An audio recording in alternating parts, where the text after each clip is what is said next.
অবস্থান থেকে ভবিষ্যতে ডেভেলপাররা এই সুযোগ অন্যান্য ওখানে গ্রহণ করবে, আপনারা সেই সুযোগ দিবেন না। অতএব আমি চাই ওই উচিত বিচার করে আমাদের কাগজপত্র ডকুমেন্টের ভিত্তিতে আমরা যদি সত্যি দোকানের মালিক হই, আমি আইনের উপর শ্রদ্ধাশীল, আইন প্রশাসনের কাছে আমি সম্মান জানাই, আপনারা আইনের অপেক্ষায় থাকেন। আমাদের এই মামলা দীর্ঘ 4 বার এই জজ কোর্টের থেকে আমরা ইঞ্জেকশন পেয়েছি, ডকুমেন্ট আমার হাতে আছে, দেখতে চাইলে দেখতে পারবেন। আমরা যদি 4 বার এই যে 1-2 বছরের মধ্যে আমরা রায় পাই, ইঞ্জেকশন পাই, আমার আপনাদের কাছে প্রশ্ন, মিডিয়ার কাছে, আমরা যে ইঞ্জেকশন পেয়েছি এই ইঞ্জেকশন উপেক্ষা করে ওনারা কিভাবে এই যে 17 তলা ওনারা বিল্ডিং নির্মাণ করে ফেলেছেন বলেন। যদি আমাদের যতবারে আমরা ইঞ্জেকশন পাই ততবারে ইঞ্জেকশনে লেখা যে কার্যক্রম আমাদের হক মার্কেটের জানাপানা বুঝিয়ে না দেওয়া পর্যন্ত উভয় পক্ষকে স্থিতিশীল থাকার নির্দেশ দেওয়া হয়েছে, কিন্তু ওনারা এই যে জজ কোর্টের কোনো আইন না মেনে ওনারা বিল্ডিং কমপ্লিট করেছেন।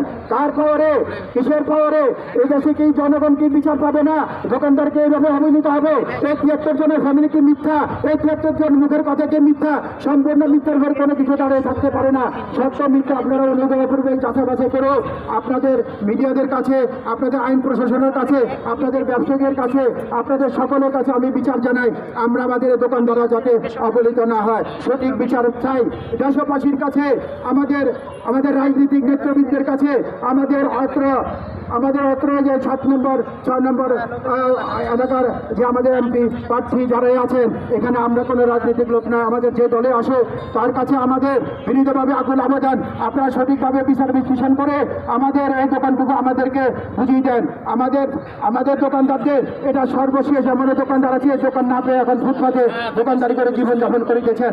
আমি আপনাদের কাছে বলতে চাই, সর্বশেষ দেখেন 1 বছরের হাইকোর্টের একটা নির্দেশ আমার হাতে আছে। 1 বছরের হাইকোর্টের একটা নির্দেশ থাকা এখনো চলমান, যেটা হাইকোর্টের নির্দেশ। ওনারা হাইকোর্টের এই নির্দেশ মানা থাকা অবস্থায় ওনারা দেখেন আপনারা ভিতরে এই যে দেখাশোনা কাজ করতেছে, প্রত্যেকটা দোকানে ওনারা তালা মেরে রেখেছেন। ওনাদের সাথে আমাদের চুক্তিপত্র দেখেন, চুক্তিপত্রে লেখা আছে যার দোকান শাটারবিহীন, টাইলসবিহীন, শুধুমাত্র ফ্লোর বুঝিয়ে দিবেন। তার মানে ওনারা টাইলস করেছেন, শাটার লাগিয়েছেন, তালা মেরেছেন। কেন? আমাদের এই সম্পদ ওনারা গ্রাস করার জন্য ওনারা বিক্রি করার পায়তারা করছেন। আপনাদের আশেপাশের অর্থশালী বিত্তবান ভাইদেরকে দৃষ্টি আকর্ষণ করছি, আপনাদের টাকা আছে, আপনারা সম্পদ কিনবে, কিন্তু আমাদের এই হকের দিকে তাকাবেন না, আমাদের হক কেউ ক্রয় করবেন না, ওদের মিথ্যা কথায় কেউ আশ্বাস করে এই সম্পদ ক্রয় করবেন না। এই যে দোকানের প্রকৃত মালিক যারা, এদের শ্বাস অভিশাপ অনন্তকাল আপনাদের সন্তান যাদের জন্য আপনারা সম্পদ ক্রয় করবেন তারা এই অভিশাপ আপনারা ওদের মাথায় যাবে।